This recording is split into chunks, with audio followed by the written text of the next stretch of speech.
Olá, eu sou o Daniel da Cunha, né, sou aluno de Engenharia de Produção do Polo Santana de Parnaíba. São membros do nosso grupo o Alexandre Lisboa da Costa, o Éder Samuel Molina, eu, Daniel Pedro Ribeiro da Cunha, o Kevin Aguini Caetano, a Lidiane de Souza Melo e o Rildo Alves de Oliveira. Nós vamos apresentar um projeto integrador, cujo tema é a simulação de instalações de serviço, né, e, neste caso, de maneira específica, o pronto atendimento clínico. Né? O tema do PI, né, do Projeto Integrador 7, é simulação de instalações, né, de transformação e de serviço. No caso, nós escolhemos fazê-lo com atendimento clínico, né, direcionar o tema para esta área. E para a gente poder falar sobre atendimento clínico e instalações, vale a pena observar o que é qualidade dentro do atendimento clínico para ver como isso influencia na distribuição espacial, né, da planta, né? A gente não pode esquecer que quando a gente fala de instalação, estamos pensando no cliente, na satisfação dele, na realização de um serviço. Estamos falando também nos postos de trabalho que os funcionários utilizam, né? E aí uma pesquisa na literatura, né, pela primeira fase ali de imersão do design thinking, que o grupo fez em brainstorming foi, né, entender que a melhor contribuição que poderíamos dar é fazer um link entre a qualidade, o atendimento clínico, né, e as instalações clínicas. E aí, o Sistema Federal de Acompanhamento de Obras, ele oferece, né, uma planta de referência de pronto atendimento para estudar, né. Então, para Lima, são 4 pontos importantes que a gente tem que observar para poder estabelecer parâmetros para o simulador, né? E essas são as queixas que de um ponto de vista de satisfação dos usuários, né, mais recorrentes: a demora no atendimento, o tempo de espera, o modelo de atendimento e a limpeza. Cada item desse, né, ele está sujeito à formação de filas, a demora no atendimento leva à, à alocação das pessoas em espera, né, e essa espera precisa ser acomodada, essa demanda precisa ser acomodada. O modelo de atendimento influencia no, nesses dois itens anteriores, né, na demora do atendimento e tempo de espera, mas também no espaço ocupado, né, eventualmente uma recepção não tem tamanho suficiente, né, foi a conclusão que nós chegamos, mas veremos mais à frente na simulação, né, que a remodelagem da recepção é importante nesse caso. E limpeza, conforto e qualidade do ambiente, né, todos já vimos aí em notícias, né, ou mesmo em loco, né, quando precisamos fazer uso, né, as filas, né, e as pessoas aguardando em pé e simular, né, como a demanda chega, com as instalações disponíveis, com os serviços que ali são realizados, né, é uma forma de tentar observar como que o layout, né, de uma UPA pode, né, favorecer ou não a prestação de um serviço, né? E isso tem total vínculo aí com a adequação das instalações. Então, como a gente fez, né? Olhamos um caso, né, do pronto atendimento para poder ter como que é aquela área, qual que é aquela área de cobertura, né? Qual que é o espaço clínico recomendado pela, pela planta de referência do Sistema Federal de Acompanhamento de Obras, né? E como funciona o serviço, para poder calibrar o modelo, né? Todo modelo de simulação precisa ser calibrado. E como nós escolhemos uma abordagem por design thinking, né? Foi olhando a literatura e conversando com agentes para entender qual que era o tamanho médio do atendimento de cada atividade. Então, por exemplo, no caso estudado, tem uma retirada de senha, uma classificação de risco, um preenchimento de cadastro de paciente, né? E isso tudo ocorrendo ali no mesmo ambiente, né? No mesmo espaço. Depois a gente fez um mapa desse processo usando o Blueprint, que é um desenho de processo levando em consideração os processos, as pessoas e os indicadores, né, daquelas áreas.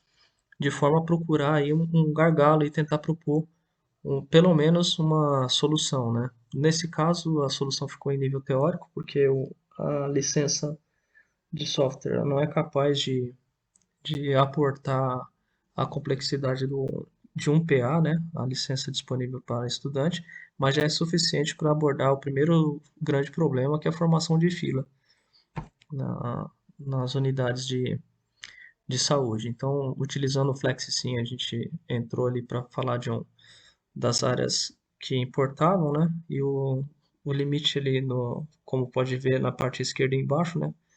De interação e componentes foi atingido, mas, como eu disse, né, o blueprint na parte direita ali falando do processo de retirada de senha e do cadastro do paciente, né, já é suficiente para a gente poder ver qual que é a importância da simulação dentro da parte de instalações. Então, diretamente aqui ao FlexiSim, né, nós podemos ver que tem um controlador de acesso, fila, aí ele passa para uma recepção para poder aguardar o atendimento e é encaminhado para triagem. Como dito, né, o limite está esgotado a partir da licença, mas é suficiente. Então, o que que a gente vai fazer? Né? Nós vamos pegar aqui a guia de entrada de atendentes. Na FlexiSim tem um modelo aqui para um ambiente, né? para, para healthcare, né? Para atendimento clínico. Né? Ele disponibiliza bastante, bastante ferramenta para essa área de clínica, de atendimento clínico. E é suficiente para a gente poder fazer a nossa simulação. Então, eu vou pegar aqui a entrada do público geral e eu coloquei aqui uma distribuição de Poisson que no modelo utópico, né, você entra não entra apenas uma pessoa, né, num atendimento clínico. Geralmente é duas, três, quatro. E isso é importante para a gente poder fazer o gerenciamento dessas filas, né? E como que a simulação pode ajudar nisso? Para reconhecer os gargalos. Então, quando a gente coloca para rodar, o primeiro paciente ele alcança a fase de senha, né? E depois já dos seus primeiros 30 segundos ele vem aqui para a parte de recepção, né? É possível ver aqui embaixo no processo em que recepcionista cadastra o paciente, né? Que existe ele saiu da fase de aguardo e está aqui fornecendo os dados para a recepcionista. Entretanto, eu já tenho enquanto está aguardando, né, eu já tenho um paciente já na fila da recepção. Enquanto os demais que chegaram em 2 minutos, né, lembrando que leva ali 30 segundos para a pessoa fazer a escolha na fase de senha, de qual a especialidade ela vai passar. Eu já estou aqui com 6 pessoas na minha fila de senha, né, apesar da espera ser pequena. E aí enquanto um está fazendo o cadastro, ele já empenhou a recepcionista, né? E ele distribui esse tempo ali, né? Leva em torno de 2 minutos até o preenchimento de todas a ficha. Então, para aquela distribuição de, de chegada, né, determinada ali pela ordem de chegada, eu já começo a ver que na fase de espera, né, eu tenho aqui na fila 5 pessoas empenhadas no cadastro. Então elas estão aguardando para fazer o cadastro, né? Enquanto eu tenho apenas um fornecendo os dados de fato para a recepcionista. Qual o problema? O problema é que o processo de retirada de senha ele é curto, então a espera em pé, né, não atrapalha tanto, apesar de eu já ter 5 pessoas ali empenhadas com o controlador.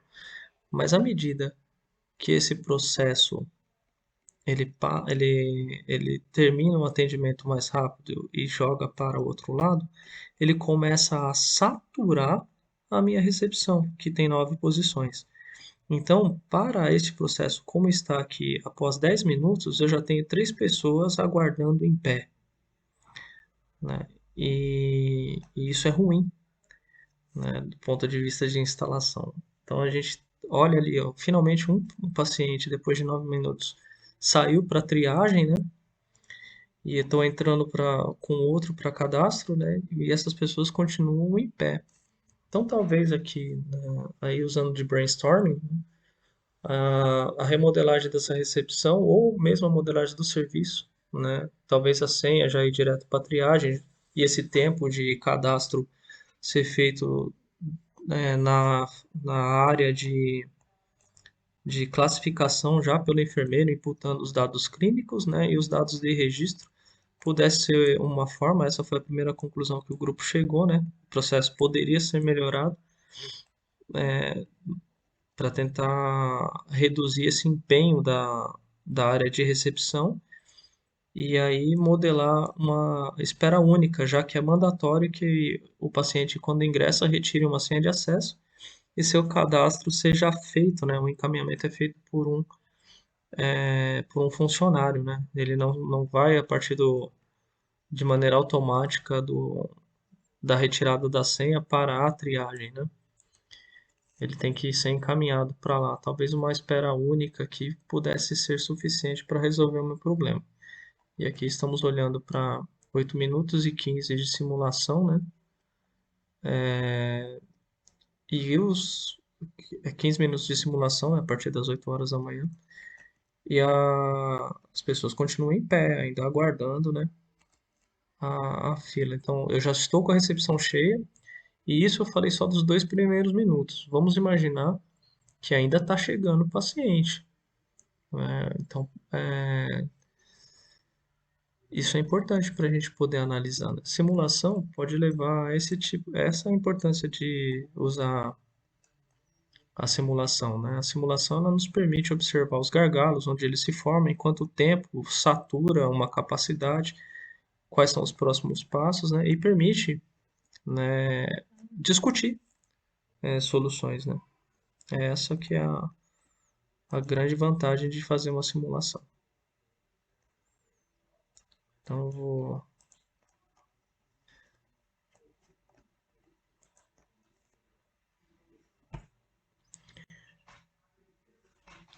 agradeço aí aos amigos do grupo e ao orientador e à Univesp.